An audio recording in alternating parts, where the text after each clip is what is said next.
নমস্কার বন্ধুরা, আপনাদের সকলকে চটপটে রান্নাঘরে স্বাগত। সকলকে স্বাগত জানিয়ে শুরু করব আমার আজকের রেসিপি। আমার আজকের রেসিপি ডাঁটার ঝোল বা সবজির ঝোল। আর গরমের দুপুরে কোনো কিছু খেতে ভালো না লাগলে এভাবে এই রেসিপিটা বানিয়ে দেখতে পারেন। আর আজকের রেসিপিটা কিন্তু বানাবো একদমই সামান্য তেল মশলায় হালকা পাতলা সবজির ঝোল। তাহলে চলুন দেখে নেওয়া যাক। প্রথমে গ্যাস অন করে একটা কড়াই বসিয়ে দিয়েছি। কড়াইতে দিলাম 2 টেবিল চামচ সর্ষের তেল। ফোড়নে দিয়ে দিলাম হাফ চা চামচ জিরে, একটা তেজপাতা। ফোড়নটা ভেজে নেওয়ার পরে দিয়ে দিলাম আলু। আমি এখানে দুটো মাঝারি সাইজের আলু নিয়েছি।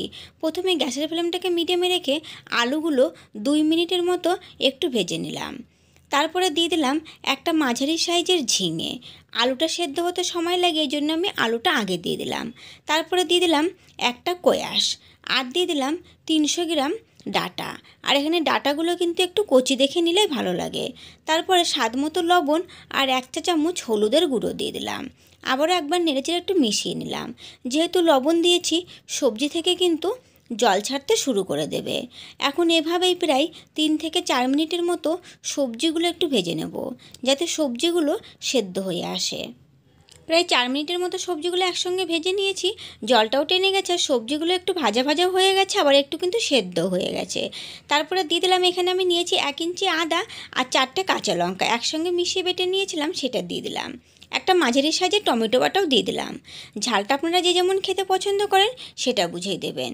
তারপর 2 মিনিটের মতো আবারও মশলা দিয়ে সবজিগুলো ভালোভাবে কষিয়ে নেওয়ার পরে এখন দিয়ে দিলাম জল।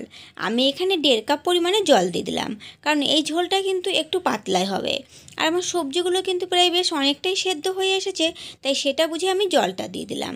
জলটা দিয়ে ভালো করে নেড়েচেড়ে মিশিয়ে নেওয়ার পরে মিডিয়াম ফ্লেমে রেখে ঢেকে দিলাম 6 থেকে 7 মিনিটের জন্য। 7 মিনিট পরে ঢাকাটা তুলে নিলাম। ঢাকাটা তুলে নেওয়ার পর দিয়ে দিলাম 1 চা চামচ ভাজা জিরের গুঁড়ো। জিরের গুঁড়োটা দিয়ে আবারও একবার নেড়েচেড়ে মিশিয়ে নিলাম। আর এখানে দেখুন সবজিগুলো একদম ভালোভাবে সেদ্ধ হয়ে গেছে, আর ঝোলটাও কিন্তু এরকমই একটু পাতলাই থাকবে। আর আমি কিন্তু এই রান্নাতে আর কোনো মশলাপাতি ব্যবহার করব না। গ্যাসের ফ্লেমটা বন্ধ করে দিলাম, আর এটা নামিয়ে সার্ভ করে দেখিয়ে দিচ্ছি। তো এই যে দেখুন, আমাদের এই সবজির হালকা পাতলা ঝোল পরিবেশন করার জন্য একদম রেডি। আমি ওপর থেকে সামান্য একটু ভাজা জিরের গুঁড়ো ছিটিয়ে দিয়েছি, কারণ এভাবে একবার বানিয়ে দেখবেন, খেতে কিন্তু দারুণ লাগে। ভালো লাগলে চ্যানেলটিকে লাইক, শেয়ার ও সাবস্ক্রাইব করে নেওয়ার অনুরোধ রইল, পাশে থাকা বেল আইকনটি সমেত। তাহলে আমার নতুন ভিডিও আপডেট সবার আগে আপনাদের কাছে নোটিফিকেশন পৌঁছে যাবে। আজকের মতো এই পর্যন্তই। ফিরে আসবো নতুন কোনো রেসিপি নিয়ে। সকলে ভালো থাকবেন, সুস্থ থাকবেন। ধন্যবাদ।